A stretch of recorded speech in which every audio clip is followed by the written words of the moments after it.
Eh bien, ma réponse, elle est brève. Kerry a perdu son bon sens. Il cherche à imputer à Israël la responsabilité de l'arrêt des pourparlers de paix entre les Palestiniens et Israël. Et là, il commet une grossière erreur. En réalité, Abou Mazen continue sa fiesta habituelle, il continue à revendiquer de tous les côtés, il demande toujours et ne donne jamais rien. Bon, eh bien voilà, les Israéliens, lancés par cette attitude provocatrice depuis toujours, ont finalement dit non, assez c'est assez, pour deux raisons. Les 26 prisonniers qui devaient sortir, dans le cadre d'un accord que nous avions verbal, que nous avions fait, eh bien, ils sortiront, bien entendu, si les Palestiniens sont d'accord pour prolonger la durée des pourparlers qui devaient prendre fin avril, que nous avons besoin de plus de temps.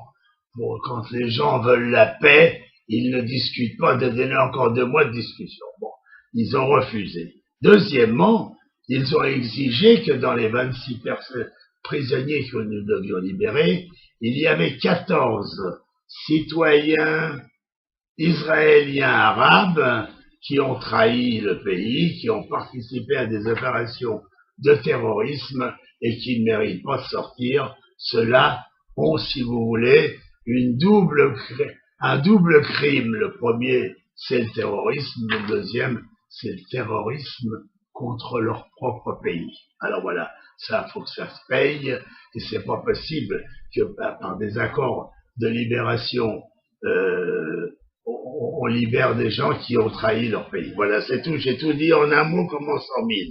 Donc, si vous voulez, si les Palestiniens ne veulent plus parler, on va mettre ça de côté. On va attendre d'autres dirigeants, peut-être, à la suite d'élections. On va attendre que le peuple palestinien soit fatigué de toutes ces histoires ambiguës. On va attendre que nous ayons en face de nous des gens qui veulent la paix. Et les gens qui veulent la paix, on connaît, nous, on a signé avec des pays arabes la paix. Déjà, les gens qui veulent absolument signer un accord de paix, eh bien, il faut faire des concessions, il faut lâcher du lest, il faut exiger d'autres choses, mais il faut négocier. Il ne faut pas être comme un mur. Quand on est comme un mur, c'est qu'on ne veut pas traiter. Bon, alors voilà, on a l'impression définitive que les Palestiniens dirigés par Abou Mazen ne veulent pas traiter. Maintenant, il y a autre chose. Vous savez, depuis toutes ces années de guerre, Israël a commis une faute grave que nous allons maintenant commencer à essayer de réparer. Une faute grave qui est la suivante. On nous a assassiné des familles entières. On est rentré dans les maisons, on est rentré dans les restaurants, on a fait sauter des restaurants, on a fait sauter des gens en train de dîner. On a tout fait contre Israël. Tous les attentats meurtriers sanglants. Et ce qu'il y a d'extraordinaire, c'est que nous autres Israéliens, on voit les Palestiniens à longueur d'année déposer des plaintes contre nous, aller à l'ONU, se faire appuyer, arriver à nous faire classer comme criminels de guerre alors que on se demande bien pourquoi, alors que nous n'avons rien de criminels de guerre. Et nous, et c'est ça notre faute, nous n'avons jamais été voir le tribunal international, nous n'avons jamais été voir d'autres pays en déposant des plaintes. Par exemple, contre Abou Mazen, il faut déposer une plainte très grave et il faut absolument que finalement on leur renvoie également la monnaie de leur pièce parce que c'est pas possible. Le fait qu'Israël ne se plaigne pas, et croyez-moi, il y a de quoi se plaindre, ceux qui suivent un peu la vie en Israël et qui savent comment on nous a exterminés comme pendant la Grande Guerre contre les nazis. On nous a exterminés des familles entières dans leurs maisons, des enfants. On a coupé la gorge des enfants. Et comment à Ramallah, dans un commissariat de police, la foule a assassiné 2 soldats. Enfin, nous n'avons jamais porté plainte.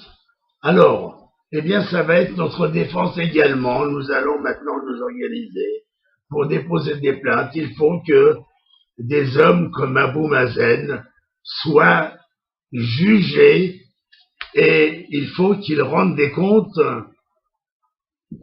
de ces crimes et non pas glorifier les assassins à chaque fois qu'on en libère un, ou bien aller dans les familles et glorifier cette bande de tueurs professionnels, ces ordures qui ne pensent qu'à tuer. Et on le voit, c'est pas seulement en Israël, ça se passe un peu partout.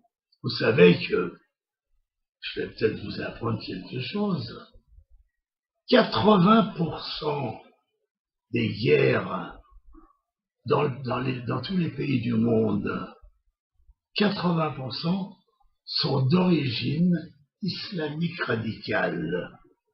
Eh bien, ça va peut-être vous faire réfléchir, mais croyez-moi, quand Kerry vient dire que nous sommes coupables de l'échec des négociations, il commet vraiment une sale erreur de venir raconter au monde des choses absurdes pareilles.